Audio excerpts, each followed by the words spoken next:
Hello, friends, not friends, and people that live in my computer.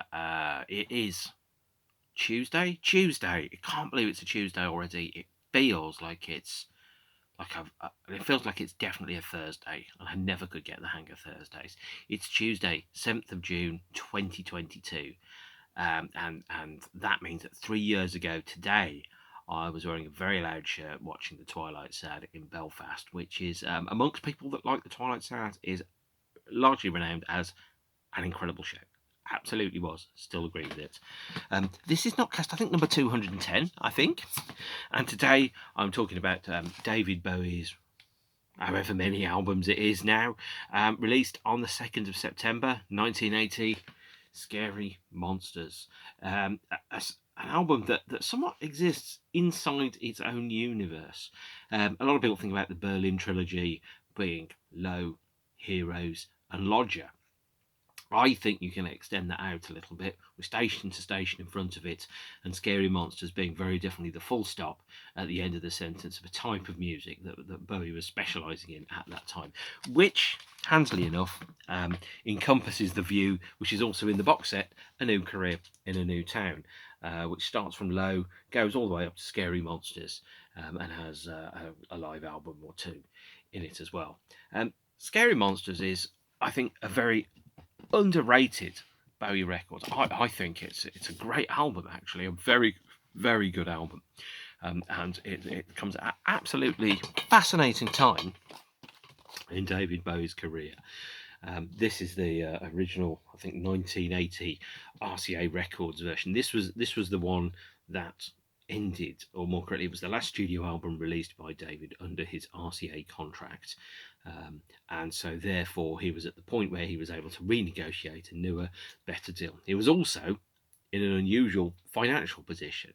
As part of his separation agreement with MainMan management, I believe that the agreement was that MainMan, who had, let's be honest, treated him abominably in his time with them, and siphoned money away from its rightful owner, the rightful owner being Sir David of Bowie, for a 50-50% split. So for the 7 years after David served notice to MainMan, 50% of his earnings went to MainMan, which came to an end, I think, on the 27th of October 1982. And the last 2 years of the period where he was under that agreement, David didn't tour and he didn't release a studio album. He did some other stuff, which is, by the way, very, very good and very, very interesting, and I will get to that later on. His first album, or more correctly, the last album of his RCA contract, then released on the 2nd of September 1980, is Scary Monsters, which is probably about his 10th or 11th studio album, and I think he'd done something like 27. I think overall it was probably his 14th, actually. I probably should have checked that before I started, but you know me, I think with my mouth open, especially when I'm doing these, which is quite a dangerous way to live. I don't recommend it. Don't try this at home, kids. Yeah, why am I calling you kids? I don't know. So, Scary Monsters started off with a single, the first single released from the album, Ashes to Ashes. And that reminds me, I definitely need to go out of this room and get something to show you something, which means pause time. I'll be back in a second. Pretend this never happened. And whilst I just showed you Ashes to Ashes as the first single to be released from the album, the first bit of music that anybody heard from the Scary Monsters era was, in fact, a re-recording of Space Oddity, seen here on the Alabama song.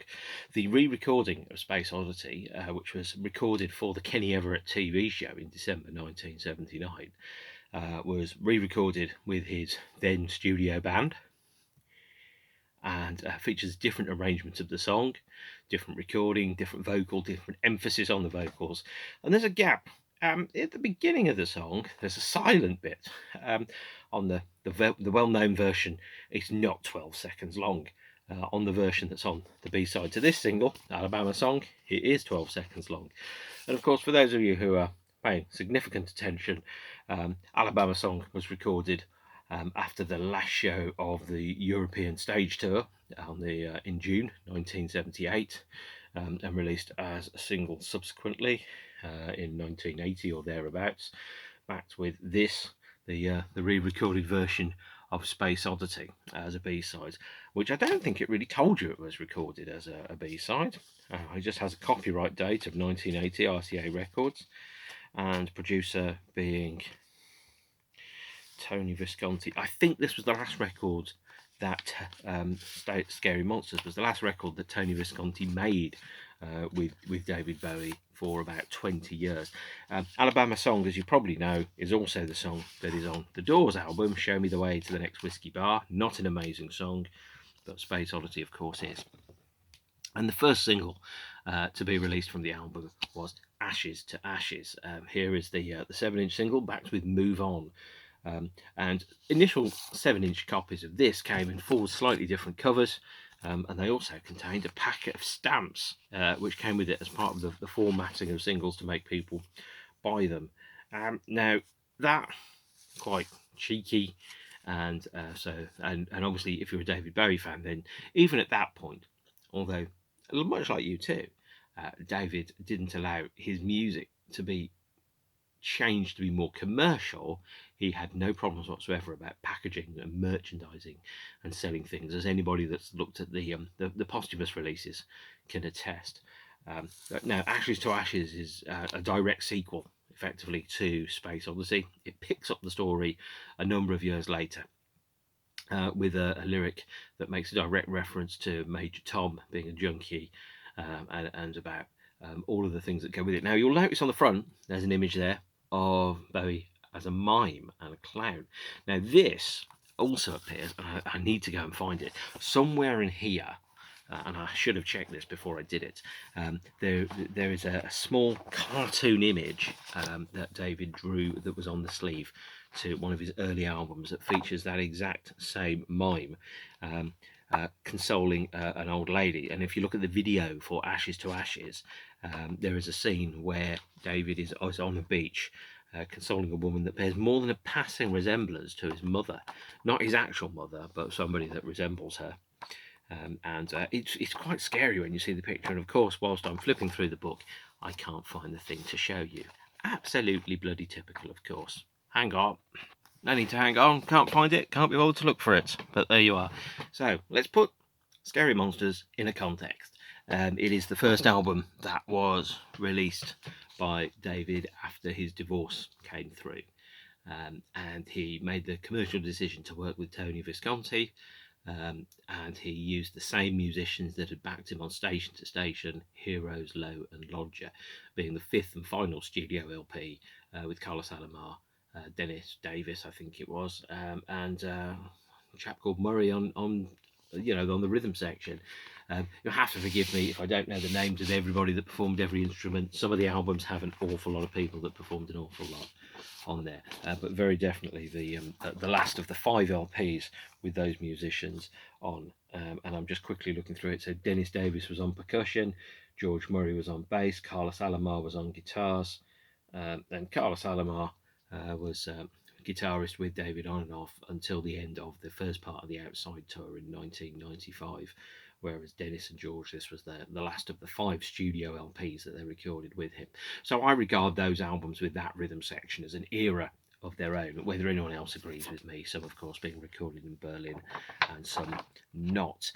So the album was recorded at New York's Power Station Studio in February 1980. That was also the same studio where David returned and did some backing vocals in 2013 when he sang on Arcade Fire's Reflector album, although it was called a different name then. I don't think he'd really twigged until he walked into the room that it was the same one. And also, and incidentally, and this is a strange thing, is next door in Studio 2 at the Power Station, Bruce Springsteen was recording his River album. And there were moments where I think guests from Bruce's band may have, played on some of the recording sessions, although whether they appear in the final mix or not, I don't really know. So that's a fascinating thing. So if you like Bruce's River album, this was recorded next door in the same way that, for example, when Pink Floyd were recording Piper at the Gates of Dawn in Studio 2 at Abbey Road in 1967, the Beatles were in Studio 1. Pretty exciting stuff, I think. It's fair to say, although obviously it isn't. It's just like they're just working next door. It's like having 2 garages next to each other that are in competition. The first recording sessions for the album were done in 2.5 weeks, following David's previous method of working. Instrumentals were created, finished. Only one song from the album was finished during that period, and that was, I think, It's No Game Part 2. What Bowie would do is that he would listen to the instrumental versions of the songs. Sometimes he would make them up and do the lyrics on spec. So you think about some of the lyrics that we've got for some of the earlier albums. Those lyrics are the result of him improvising in the moment and sometimes singing the lyrics and knowing the lyrics as he sings them, so improvising the lyrics on the mic. Whereas for this album, he took away the instrumental recordings and he worked through lyrics and melodies in much the same way as Morrissey does. Morrissey, certainly back in the 90s, would have finished instrumentals, and then he'd take those instrumentals away and he'd work through the lyrics and the vocal melodies, and he'd put vocals and lyrics in places where you wouldn't expect them to be. So, for example, and much the same with this, is perhaps if you're an instrumentalist and you do an instrumental version of a track, you listen to it and you think, okay, so that's going to be the chorus and that's going to be the verse, but no, it's the verse and the melody is different, and so you might think the bit that becomes the chorus becomes the verse, the bit that you thought would be the bridge comes the chorus. It's this type of approach that he took. So he wasn't improvising on the microphone with the tape running, he was preparing and finalising lyrics, which means that actually for this album, I think the lyrics feel certainly more cohesive and more focused than a lot of the material that's on the larger album.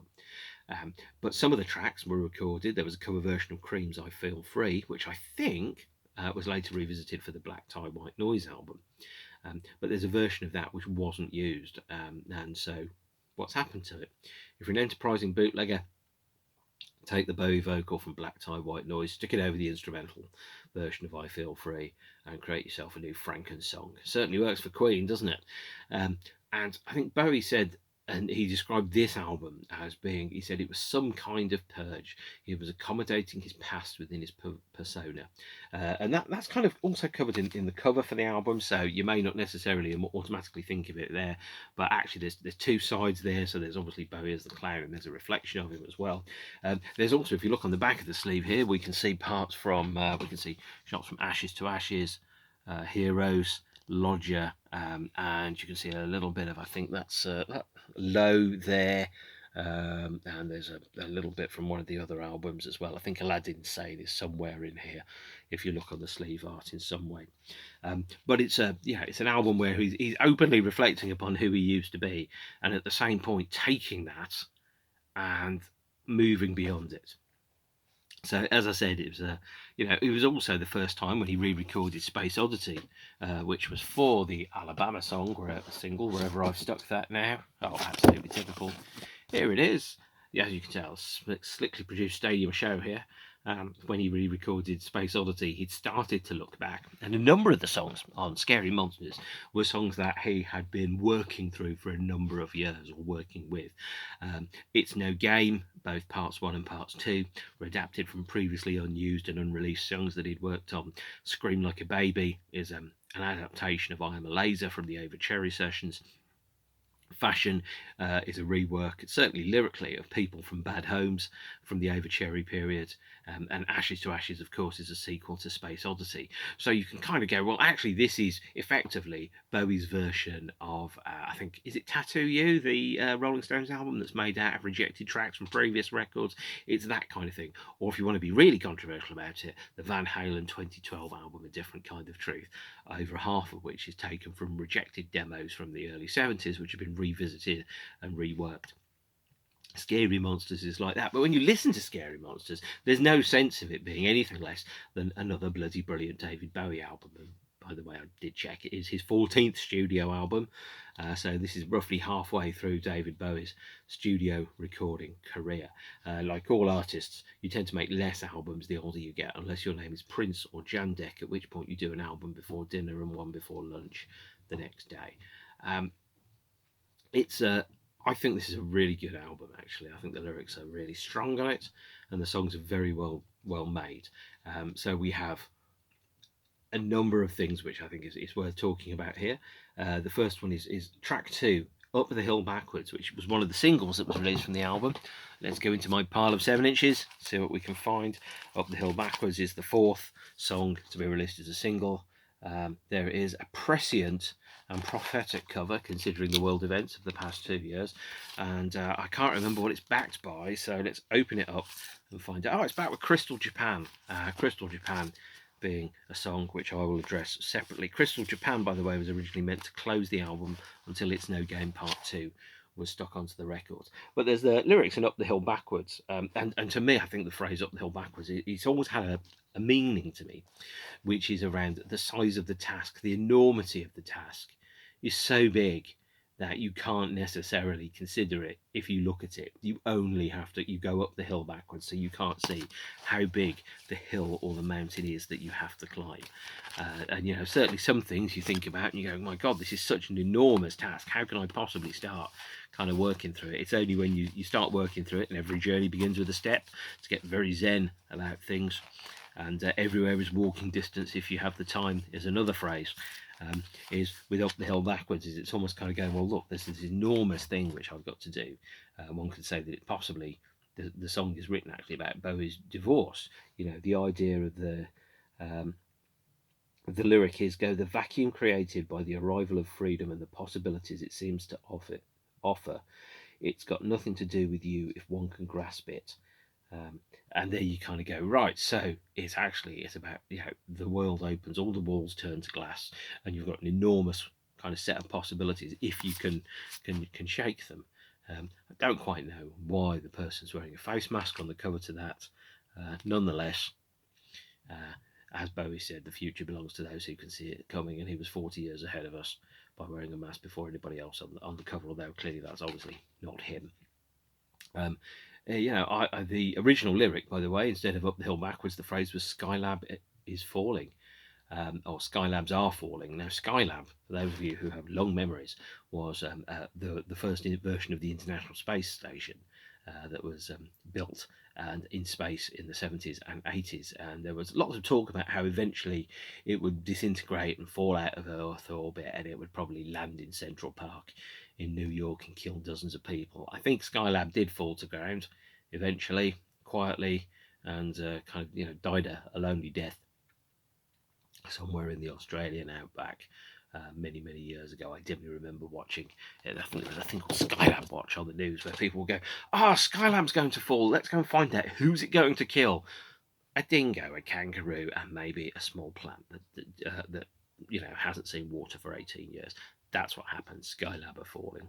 And then we have track 3, which was the third single from the album, Scary Monsters and Super Creeps. Taking its cover as it's a bizarre and unusual kind of thing. It takes a fractured kind of clown approach, which we've got from the previous ones, and it's got a photo from, I think, one of the album sleeve sessions on the back there.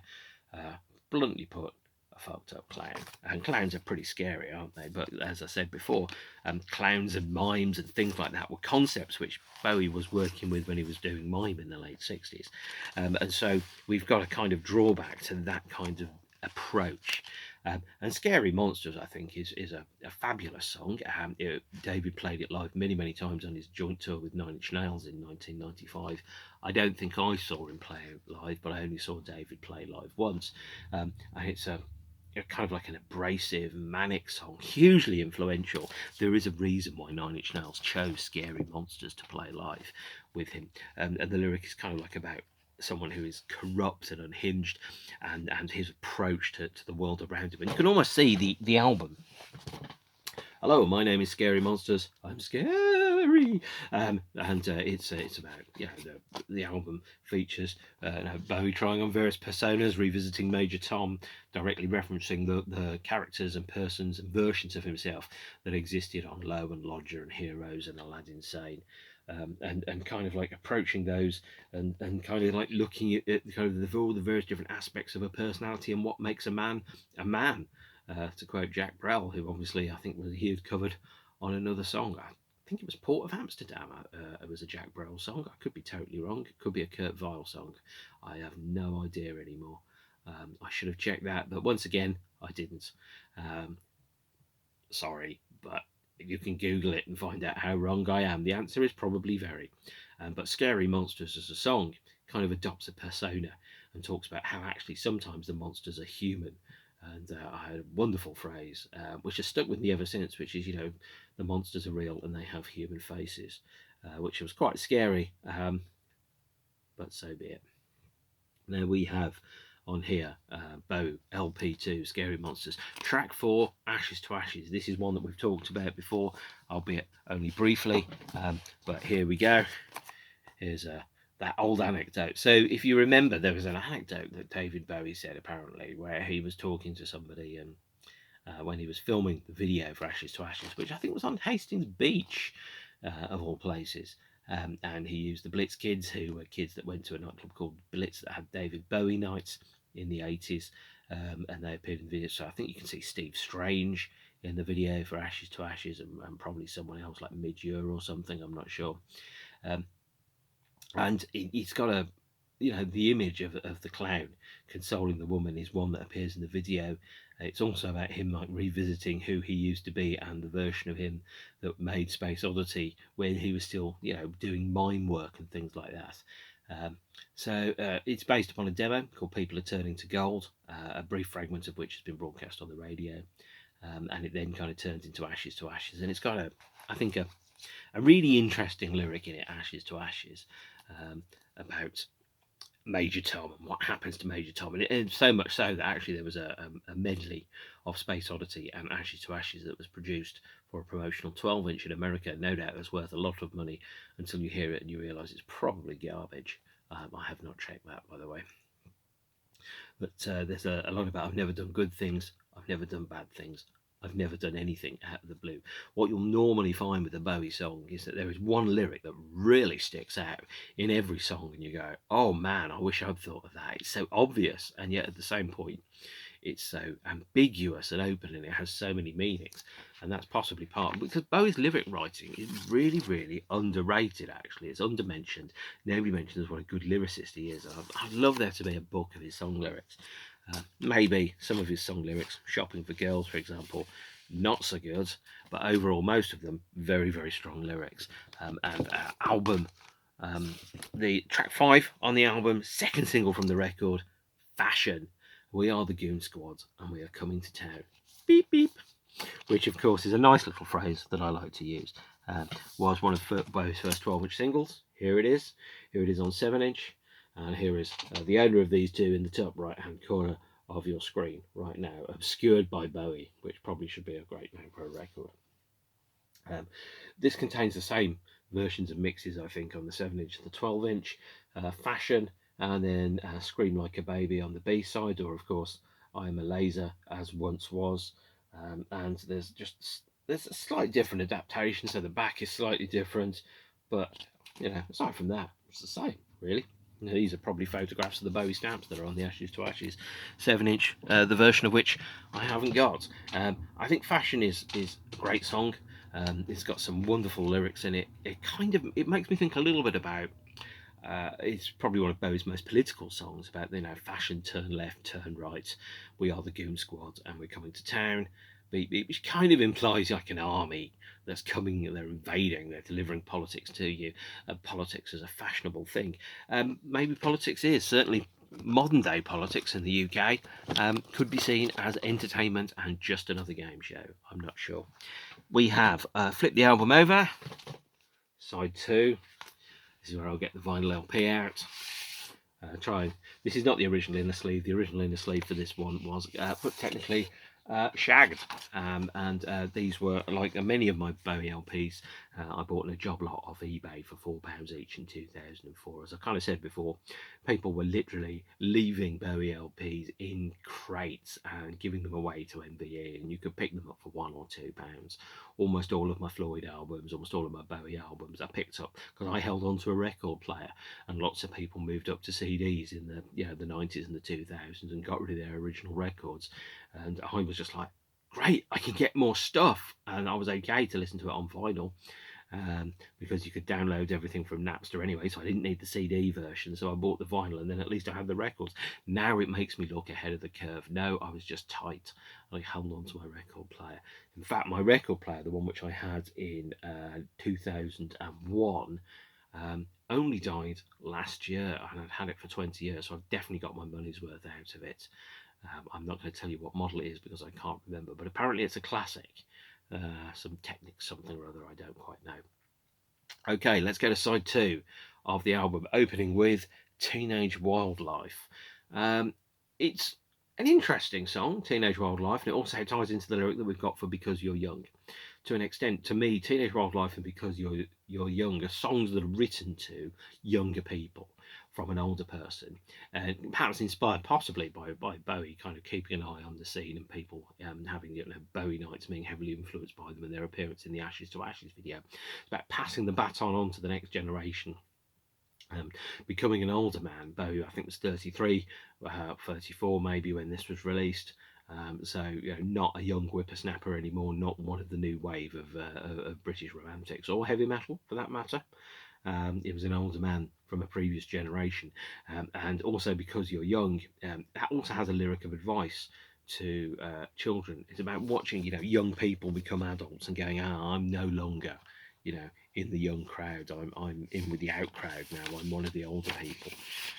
And that's what the lyric to both Teenage Wildlife and Because You're Young are around. And there's Scream Like a Baby, which is, as I said, based upon I Am a Laser, but heavily rewritten. And then track 8 is a cover version of Kingdom Come by Television, featuring Richard Verlaine, although he doesn't necessarily play on the track. Music and lyrics by Tom Verlaine. Sorry, Tom. Forgive me, please. So Because You're Young has one of these kind of self-help lyrics. It's kind of like a talk about what you are when you're younger and wilder, and then Teenage Wildlife is exactly the same kind of thing.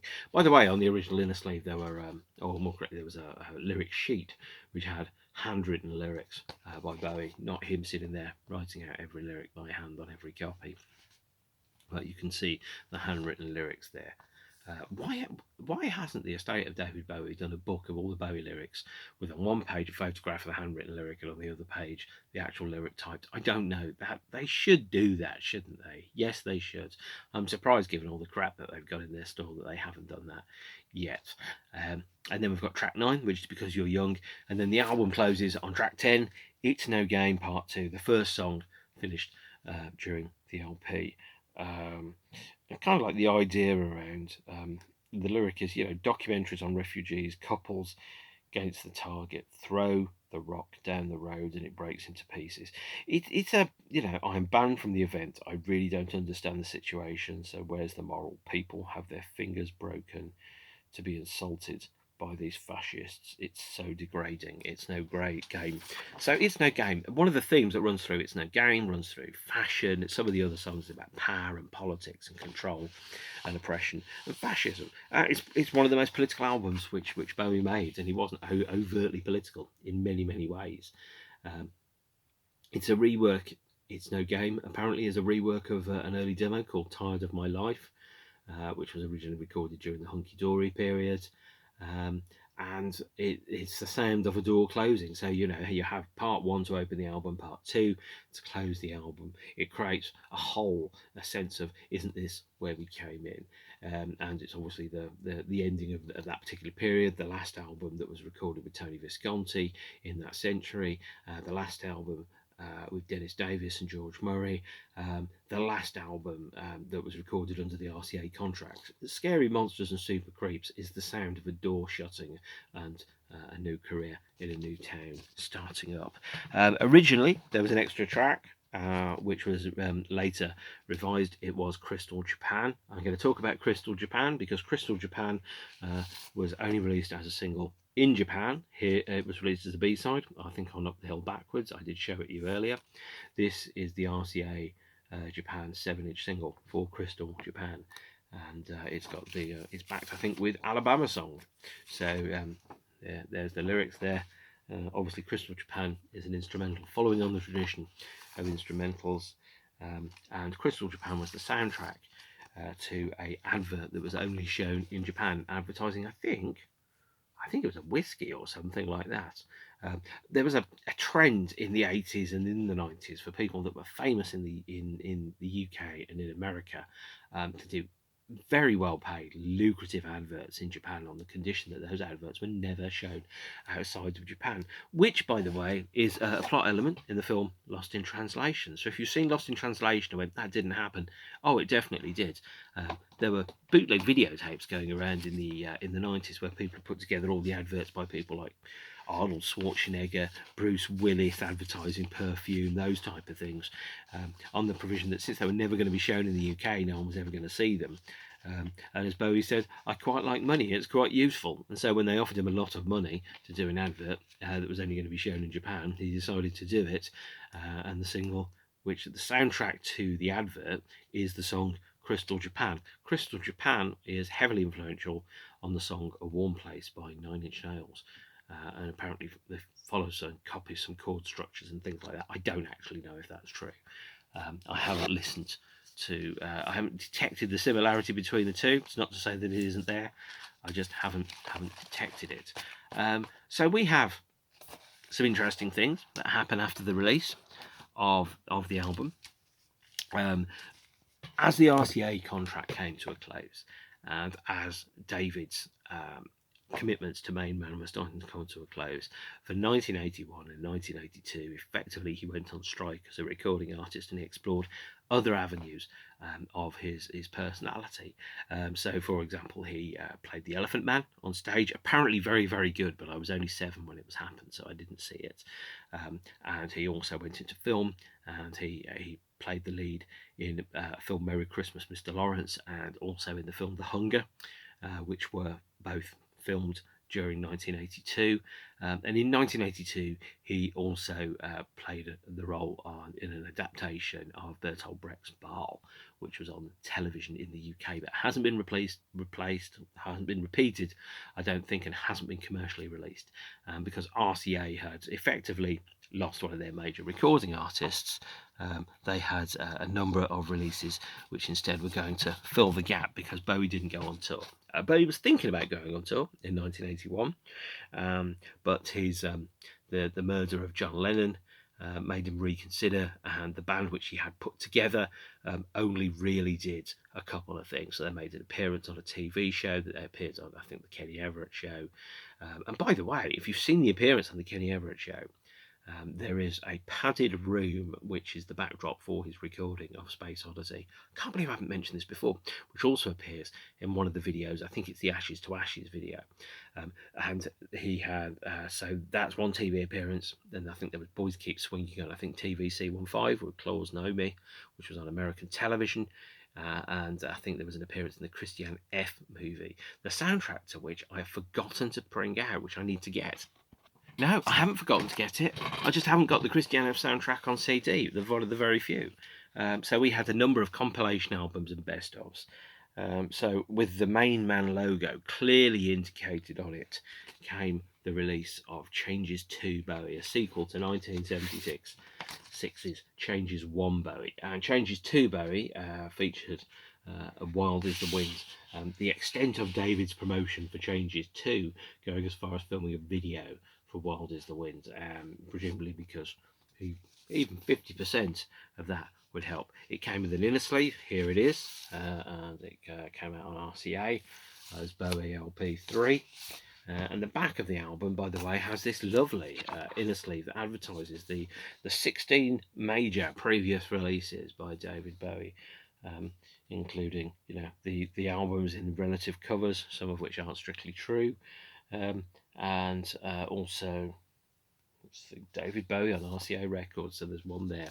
So you've got 15 David Bowie albums which you can buy according to the inner sleeve of ChangesTwoBowie, the sequel to Changes 1. And Changes 2 saw the first appearance on album of the 1975 version of John, I'm Only Dancing Again. Also has Aladdin Sane, Oh You Pretty Thing, Starman, 1984, Ashes to Ashes, Sound and Vision, Fashion, Wild is the Wind, John, I'm Only Dancing, and it ends on DJ. David wasn't overjoyed with that, but he was even less overjoyed with this album, The Best of Bowie, released on K-Tel Records, that well-known bastion of budget trash. This is an absolutely inessential David Bowie compilation. It was low priced. This version is released on the Dominion label of all labels. I don't even know what those are, and just calls itself The Best of Bowie. And it features 8 songs on each side, absolutely jam packed. This pressing is quite quiet, by the way, and not particularly good. But also, if you're a David Bowie completist, hi, I'm a record collector and a David Bowie completist for my sins. The Best of Bowie can also be found quite affordably, much cheaper than the currently commercially available ones, because it's not rated particularly highly by anybody, as it reuses the cover sleeve from the Fashion single. It has on the back, this is the Dominion version, which is released in a country I do not and cannot identify. Definitely not the standard UK release. It also features a broadly chronological selection of songs here. If you're particularly curious as to why the order of the songs is chronological, with one exception, why is Breaking Glass in the middle of there? Well, originally it was it's a live version, I think. That's why they've stuck that there. But it's also got 16 songs on it, but it's also got explanatory text on. And I don't think any of Bowie's albums previously had an essay telling you how good David Bowie was. The 80s have begun for David Bowie in as gratifying a manner as the 70s ended, with official recognition of the primacy of David's musical achievements. Blah, blah, blah. The Best of Bowie is precisely what it says. Enjoy the musical genius of David Bowie and marvel at his diverse talents spanning an entire decade. Guys, he's got another 3 decades to go. Best of Bowie, pretty crap. Unessential. But he did also, there's also 2 more records, one of which was quite controversial. The one which David did stick his work behind was doing a compilation of his Berlin era material, which became the official soundtrack to the film Christian F, which featured a live appearance, the only live appearance by David, aside from, I think, the US TV appearance, and the last appearance by Dennis and George in his live band, miming or playing live in a small club to some of the songs, for what is apparently a thoroughly depressing film in German about drug addiction. Not that I've seen it. This features a couple of unique edits. So it's got a version of Heroes that melds into the German language vocal. It's got a number of other songs which are on the Berlin period albums: Boys Keep Swinging, TVC15, Station to Station, Stay. Not a great album at all. It's fair to say I have very little interest in this, and it's got yeah, there it is on an orange label, not an original in a sleeve there again, because this one's beaten up either. So really at this point, because David wasn't releasing albums, he wasn't touring, he didn't want MainMan to get the 50% share, his former label went, all right, well, we're going to do it anyway. And contractually, you can't really do very much about it. In 1981, he recorded this single. You may have heard of it, Under Pressure, with Queen, recorded in a studio in Montreux, originally called People on Streets. The less said about this single, the better. I regard it as a bizarre song, actually. The idea of Queen and David Bowie together. I don't understand it. I don't regard it as a Queen song. I don't regard it as a David Bowie song. I regard it as something else completely. David's third number 1. And Under Pressure is a song that I think I saw him play it live. But it's not my favourite at all. It's good, very good. And in fact, it's got a killer lyric. There's a line in there about the terror of knowing what life's all about. That line really stuck in my head at various points in my life. The terror of knowing what life's all about, while the good people scream, "Let me out." It's a powerful lyric, and I really like that. But the rest of it, no, just another single, isn't it? The last song recorded by David during his period, or the last songs recorded by David during his period at RCA, were the soundtrack to the BBC TV film in February and January 1982, the soundtrack to Bertolt Brecht's Ball. This was David's last recording at Hansa Studios, and it comes in an unusual fold-out sleeve that opens this way, with some explanatory text about Bertolt Brecht on there, some photographs taken from the BBC performance, and it features 5 songs, most of which weren't released on CD until released on CD properly until about 2017 or thereabouts. These 5 songs are Baal's Hymn, Remembering Marie, Ballad of the Adventurers, The Drowned Girl, and Dirty Song.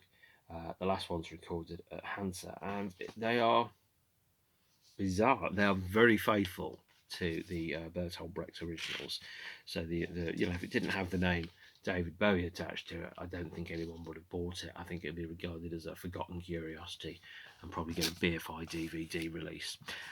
The last kind of release, which David described as horrendous, atrocious, and offensive, came out in December 1982. Don't worry, I haven't forgotten about Cat People, but Cat People and The Hunger and Merry Christmas, Mr. Lawrence were released. Cat People was on the Let's Dance album in 1983, so they're going to be in the next one. The last release was the offensive, atrocious, and horrendous BowieRare, featuring this untypical picture of a very modern David Bowie and a lot of very unmodern songs on the B-side. So this is a compilation of all Bowie's non-album material. Not all of it, but much of it. The Italian version of Space Oddity, the cover version of Round and Round, the cover of Amsterdam by Brel, Holy Holy, which was originally the single, but wasn't actually. Panic in Detroit, which was recorded in 1972, and a pointless edit of Young Americans. Velvet Goldmine, the German language version of Heroes, John, I'm Only Dancing Again, Moon of Alabama, and the last track being Crystal Japan. Effectively, if you want to get the cream of Bowie's non-album recordings, you want to get this. This was never released on CD, never released. It's been deleted for something like 40 years, but it's not highly regarded. The cover is completely unrepresentative of the material, because the cover was photographed late 1982, 2 years after the last of the songs were recorded. It's not quite as egregious as Chinese Democracy, but still not amazing. So we move into the CD era. Here is the Ryko disc version of Scary Monsters, released in 1990. This has the 4 bonus tracks on it. Those bonus tracks being the re-recording of Space Oddity, the version of Panic in Detroit, which had previously unreleased, Crystal Japan, and Alabama Song. And like the other Ryko disc versions, picture CD, and the sleeve kind of folds out into some kind of picture poster, something or other. I haven't opened this for quite a while, so it could go horrendously wrong. Yep, there you are. So it's a potential cover for the album David Bowie Glamour. That is the Ryko disc version from 1990. This next one is relatively rare. This is the RCA edition of Changes2Bowie, which I saw in a charity shop for £1, and I was like, I'm gonna have to buy that. The RCA versions of the CDs, released in 1983 to 1986, apparently have superior masterings if you're an audio snob, and are straight transfers from the master tapes, although normally the cassette masters, not the vinyl masters, and so therefore are widely regarded as the most faithful versions. Crystal Japan got an appearance in 2001 on the All Saints compilation of instrumental material, and 2002's Heathen album, now this is a shocker, features Panic in Detroit, which is an outtake from a 1979 recording. So the 1979 version of Panic in Detroit, which is not, I think, according to the sleeve on BowieRare, the same version that's on BowieRare, the 1979 version of Panic in Detroit, which, by the way, I think is also on the Ryko of Scary Monsters, is on here. The tail end of this period was wrapped up in some of the contents of the New Career in a New Town box set. So we'll quickly go to there's Scary Monsters there in a vinyl replica sleeve. And then we've got Recall 3, I believe it is, Recall 3, which features the first CD appearances of the Baal tracks, alongside Under Pressure, Crystal Japan, the single versions of Ashes to Ashes, Fashion, Scary Monsters, and the version of Space Oddity, the re-recording that's on the B-side. Difficult. These boxes are difficult to get these days. You may have luck getting the counterfeit sets from Japan, which are cheaper, more affordable, probably more available. But if you don't, that's okay too. All this stuff is almost all out there, apart from the alternate mix of Lodger. Um, I do recommend these Bowie box sets. If you're only going to buy the Bowie material and you only need to have one version of the albums, go for the box sets. They go all the way up to 2001 with the Brilliant Adventure release that came out just before Christmas. You'll generally be very well served by it. That is Bowie's Scary Monsters album. I think it's a fabulous David Bowie album. It's in the top few, I think it's fair to say. But of course, even a bad David Bowie album is better than the entire recorded career of some other bands. Not naming any names, but I'm looking at you, Cast and Shed 7. Yes, I am. Scary Monsters is a great David Bowie album. I love it to bits. I think of it very, very highly, and I'd love you to love it as much as I do, because that means you've got a fantastic record in your life. In the meantime, I'm going to wrap up here. Take care of yourselves and each other. Stay beautiful. I will see you soon. Okay, bye.